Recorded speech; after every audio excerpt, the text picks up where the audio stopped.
Welcome back to Kim Pins. Today on Kim Pins, we're doing some macrame. That's right. We are going to make a hanging fruit basket. Could be a vegetable basket, I suppose. Just depends on what you put in it.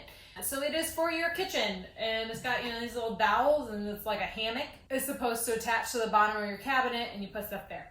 This could be great if you don't have a lot of counter space, don't have room for a fruit bowl. Me personally, I do have a fruit bowl. Not to brag, I don't really have a ton of counter space, but I found a little spot for it. But I find that I've got like tomatoes that I don't want to put in the fridge because that makes them weird. I don't want those with my fruit, and then they get smushed, and it's like a whole thing. So I would really love a second avenue to put my produce, and so I'm gonna make it. What I've got here, my macrame. I bought a big spool of this before my wedding because I'm an idiot that told herself, yeah, no, you could totally do macrame hoops for like the altar, and it's totally fine, just like make those, that's cool. Don't lie to yourself. If you're getting married, like DIY within reason. So I had this, and then I bought some dowels from Joann's. Got my scissors in case I need them, but I've already cut my macrame cord to the length that I need, which is eight strands, 72 inches each. I've got some tape because they recommend taping down your dowel as you're doing your knots. And I've also taped the ends of my macrame cords so they don't unravel. So y'all, I'm ready to party. Let's do this, eh?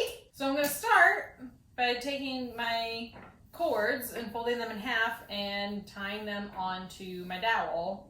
Now that we've got that, we're gonna tape it off. So hopefully it stays still on the table. All right, now here's the part. If I had to guess, what am I gonna screw up? This part right here.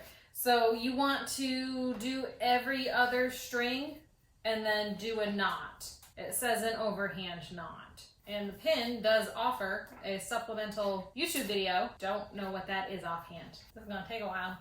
Who wants some speed up music? One row down. Now the next row, you're gonna start with your outsidemost cord and then do every other again so that your knots are offset. Yeah. Cue more speed up music.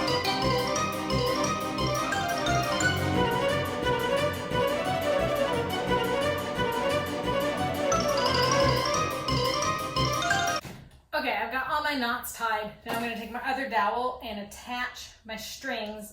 Some of them got a little short because of all the knots through the middle. So we're gonna see how that goes and then see the final product. All right, well, here it is. It got a little wonky, as you can see. I don't know, probably my lack of precision when tying knots, but let's pretend this is some fruit. It'll hang. It was talking about I needed to like tie the first 3 strings together, but it's like you need it to like curve in on the sides or something. I don't know, this got weird. Not a big fan of like the unfinished edges here. So yeah, maybe there was something to that tying the first, it says something about tying the first 3 strings. Here's my problem though. I didn't have enough room at the ends. So there's that. Rating, likability. I feel like in theory, I love this. In execution, likability, I'm gonna go 3. God, I really wanted this to work. Anyway, cost. I don't remember how much I paid for the macrame cord. I honestly feel like that big spool was maybe $20 and I have a lot of it left. So that's great. The dowels, I got a pack of those. I'll probably use them for other crafts as well. So I'm gonna go ahead and I'm gonna give it a 4. And I think from here on out, crafts that are strictly from things that I probably have around my house, and a lot of people have around my house, like that's the 5 rating. I'm gonna go ahead and give it a qualifier to make it a 5. So yeah, 4. The macrame thread wasn't that expensive, and again, I have it for other stuff. Ease of following instructions. I liked the instructions. They had all pictures, and then they also had just all words again at the bottom. So that was cool. Maybe a little bit more insight on how to avoid this situation would be cool. So yeah, I'll give it a, I guess if we're looking at ease, I'm getting way too into this rating scale. So in terms of ease, like, yeah, it was easy. Do I feel like their instructions probably could have been a little bit more explicit so we didn't end up with this? Yeah, I'll give it a 4.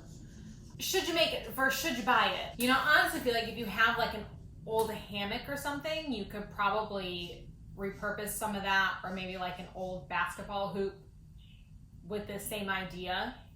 Or just, I don't know how many hanging fruit baskets they make like that though. So can you even buy it? Is this even a valid question? I say make it, give it a try, see how it goes, see where I went wrong with this knot situation, and judge for yourself. Overall rating, I'm gonna give this like a 6. That feels right. I know I rated it high on instructions and cost, and kind of middle of the road on likability, but like this one I don't like. The idea I love, so I'm torn. 6. I'm sticking with it. 6. So that's this week's video. I don't know what I'm gonna do with this. If you like this video, like this video. If you didn't like this video, like this video. Comment below any suggestions on where I went wrong other than my knot situation. Oh, you know what could help? Do a little template for yourself. Actually measure out where your knot should be, so you're not just eyeballing it. Y'all know I'm not gonna do that, but my more meticulous crafters, that's the tip I would give to you. Subscribe. Thank you so much for watching. I'll see you next week. Bye.